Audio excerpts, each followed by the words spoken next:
The house stood at the edge of Marlow, a solitary outpost where the town's last breath met the vast, open plain. It was a small structure, weathered to a silver grey by decades of harsh winds that swept down from the northern mountains, carrying the biting scent of sage and the ever-present promise of snow. Winter had claimed the land, burying it under a thick blanket of white. On this Christmas Eve, the windows of the house were dark, save for a single lamp burning in the front room. Its feeble light was no match for the frost that crept across the glass. Inside, Milin sat in the simple wooden chair her husband, Chen, had crafted 23 years ago, before the fever took him and narrowed her world to the four walls of their home. At 51, her hands looked far older, their knuckles swollen from the relentless cold, her skin cracked despite the salve she applied each night. Her hair, more silver than black now, was pulled back in a tight braid. An hour ago, the stove had gone cold, and she hadn't bothered to feed it more wood. What was the use of heat when there was no one to share its warmth with? Outside, the wind rattled the shutters, the only sound besides the occasional creak of the house settling into the frozen ground. Marlow was just half a mile away, close enough to see the church steeple against the darkening sky, but far enough that the sounds of Christmas celebration, the carols, the laughter, never reached her door. It had been 3 years since she'd last gone to town. The whispers had become too much to bear after Margaret Henley remarked loudly that the Chinese widow had become strange, talking to herself in the mercantile, buying supplies for two when everyone knew she lived alone. Milin hadn't been talking to herself. She had been talking to Chen, as she always did, asking which cut of meat he preferred, whether they needed more flour.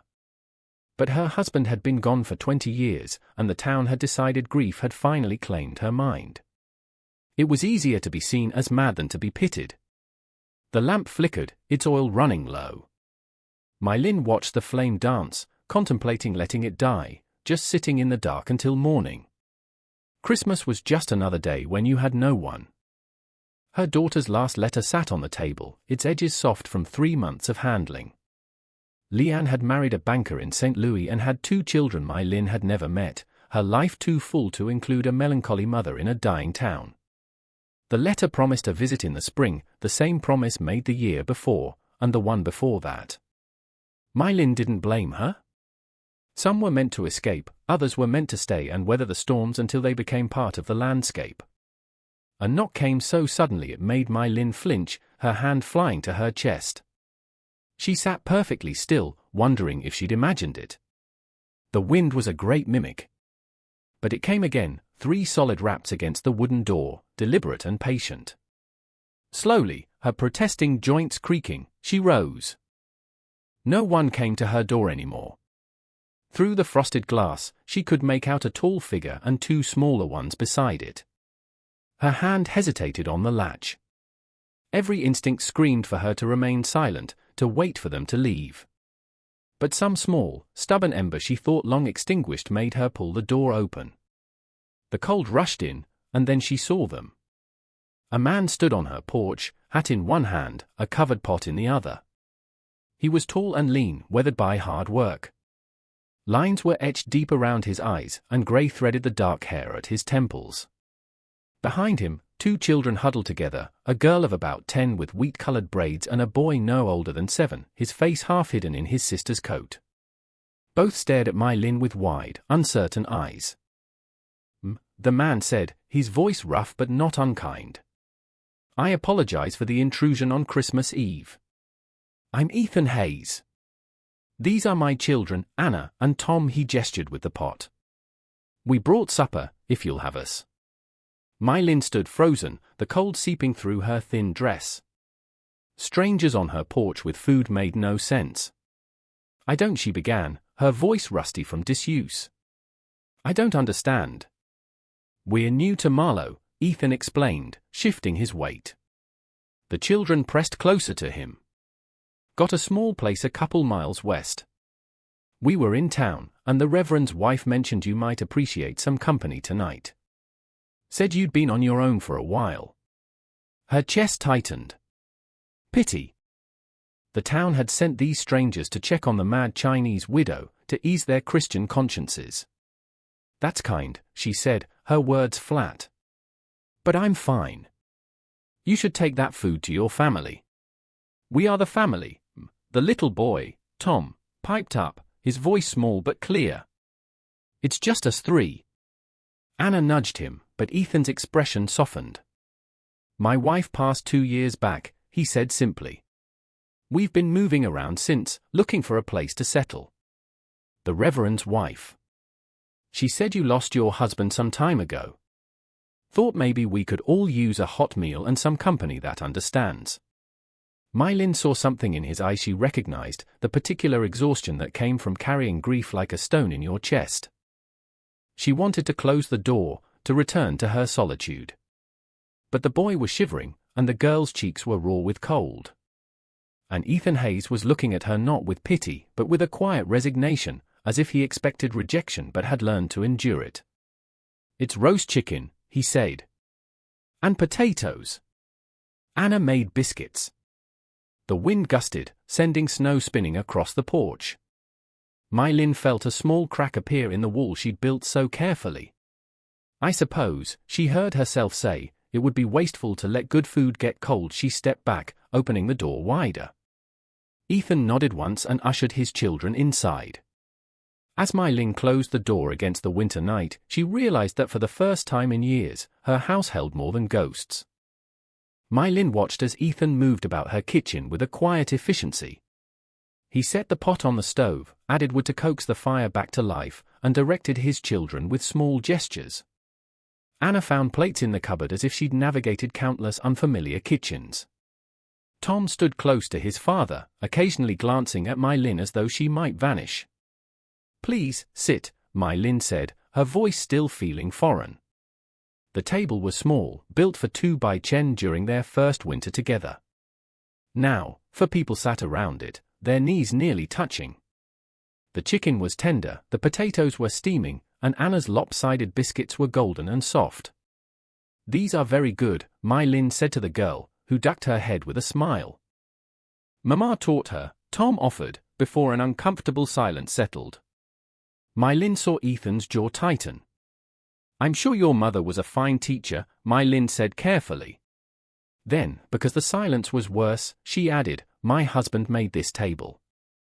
Took him 3 tries to get the legs even." She hadn't spoken of Chen to anyone in years. "That's the best kind of furniture," Ethan said, "the kind made with stubbornness." "Were you married a long time?" Anna asked, then quickly apologized for her boldness. 23 years, Milin said.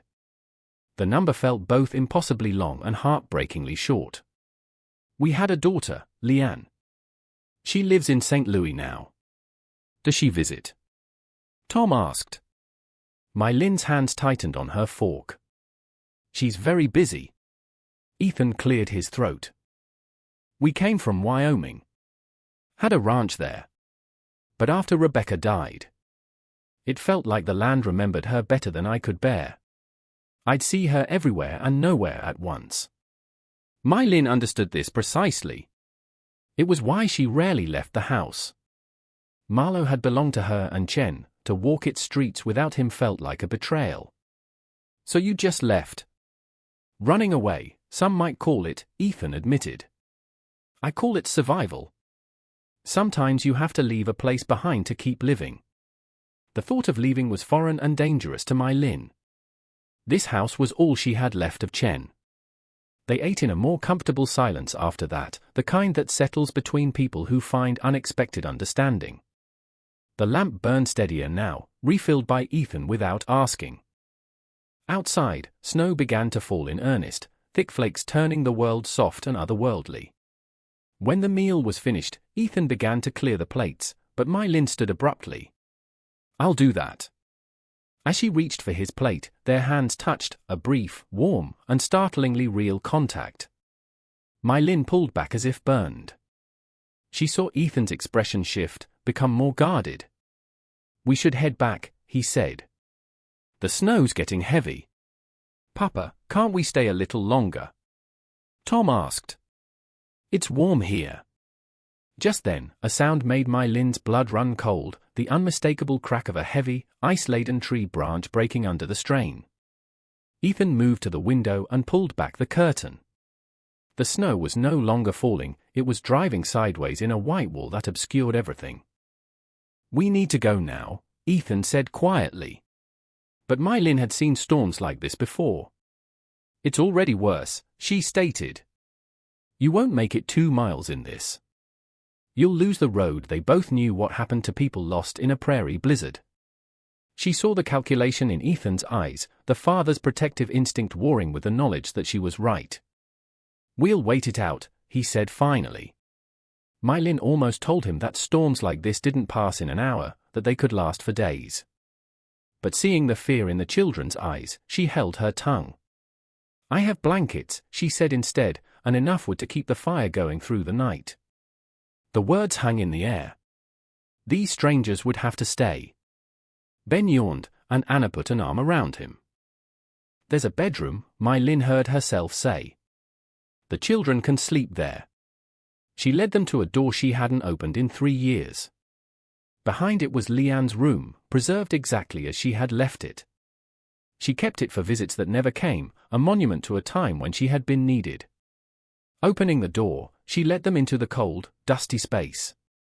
"It was my daughter's room," Milin said, her voice a whisper. "We're grateful," Ethan said, and she knew he understood the cost of opening closed doors. She brought blankets and helped Anna make up the bed. Tom was already half asleep under the quilt. "Will you tell us a story?" he asked, looking at Milin. "Mama used to tell us stories on Christmas Eve." Milin's throat tightened. She couldn't remember the last time anyone had asked anything of her. "I don't know many stories." "Just one," the boy pleaded. So Milin sat on the edge of Leanne's bed and told them about a New Year celebration from her own childhood, about the paper lanterns her father had made, each one a different animal, glowing in the winter dark. She spoke of the special dumplings her mother made only once a year, and the feeling of being surrounded by family. When she finished, Tom was asleep and Anna's eyes were heavy. James was waiting in the hallway. They walked back to the front room as the storm raged outside. "I haven't been in that room in 3 years," Milin said suddenly. "I kept it like a shrine. After Rebecca died, I kept her sewing basket by her chair," James said after a long moment. "For months, I wouldn't let Anna use it. Finally," she said, "Mama would want me to sew her, and I knew she was right. The keeping was for me, not for her." Tears burned behind Milin's eyes, the first in years. "I don't know how to let go," she whispered. "Maybe," Ethan said gently, "you don't have to let go. Maybe you just have to make room for what comes next." And then, something inside her broke. The tears came, silent at first, then racking her body with 20 years of unshed grief.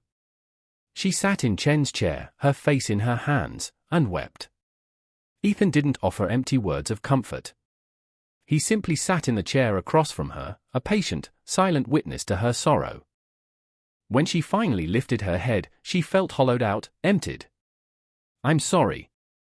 "Don't be." They sat in silence, listening to the storm. "Why did you really come here tonight?" she finally asked. He hesitated. "The truth? The Reverend's wife told me about you. Said you'd lost your way, shut yourself off. She meant it as a warning. But all I heard was someone who understood what it was like to have the world go on without you. I thought, maybe I came here for my kids, to show them survival was possible. But when I saw you in that doorway, I realized I came here for myself, too. To see if there was any point in trying." "And is there?" Milin asked. "I don't know yet," Ethan said honestly. "But sitting here now, I think maybe there is." A small voice came from the hallway. It was Anna. "I heard crying. Is everything all right?" "Everything's fine," Milin said, surprised by how steady her voice was. "Sometimes people need to cry. It doesn't mean something's wrong." Anna came and sat on the floor by the fire. "I cry sometimes," she confessed. "At night when Tom's asleep. I try to be quiet so Papa doesn't hear." Ethan's face contracted with pain. "Anna, it's all right," the girl said quickly. "I know you cry, too." I hear you sometimes. Love doesn't end when someone dies, Milin found herself saying. It just has nowhere to go anymore. Anna looked at her with eyes far too old for her face. Where does it go then? Milin thought about the love she'd locked away for Chen and Lian. I think it stays inside you. And maybe that's the hardest part. Carrying all that love with no one to give it to. But we're here, Anna said simply. You could give some to us. The innocent word struck Milin with the force of a physical blow. Maybe, she whispered, maybe I could. The wind slammed against the house, and the lamp went out, plunging them into darkness save for the firelight. Stay still, Milin said. I know this house blind. She moved through the familiar darkness, her hands finding the extra lamp oil by memory. When she relit the lamp, she saw Ethan watching her with something like respect. The storm's getting worse, he said. Then we'll weather it together, Milin replied, feeling the truth of her words settle into her bones. Outside, the blizzard howled, but inside, for souls adrift on a sea of grief found themselves on the edge of something that might just be hope. Milin woke to a profound silence. She had fallen asleep in Chen's chair. Across from her, Ethan slept, his breathing deep and even. Anna was curled on the rug near the fire, now just glowing embers. The wind had stopped. She rose stiffly and went to the window. Dawn was breaking, turning the snow-covered world pale gold and pink. The sky was a clear, brilliant blue. It's over, Ethan said quietly behind her. Yes, Milin said, though she wasn't sure if she meant the storm or something else inside her. We should head back, he said after a moment, check on the stock. A tightness gripped her chest at the thought of them leaving, of the house returning to its familiar emptiness.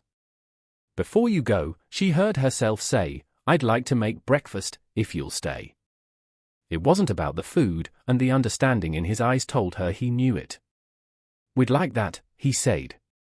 For the first time in years, Milin moved through her kitchen with purpose. She fried salt pork and eggs, made strong, hot coffee. Anna appeared and began setting the table without being asked.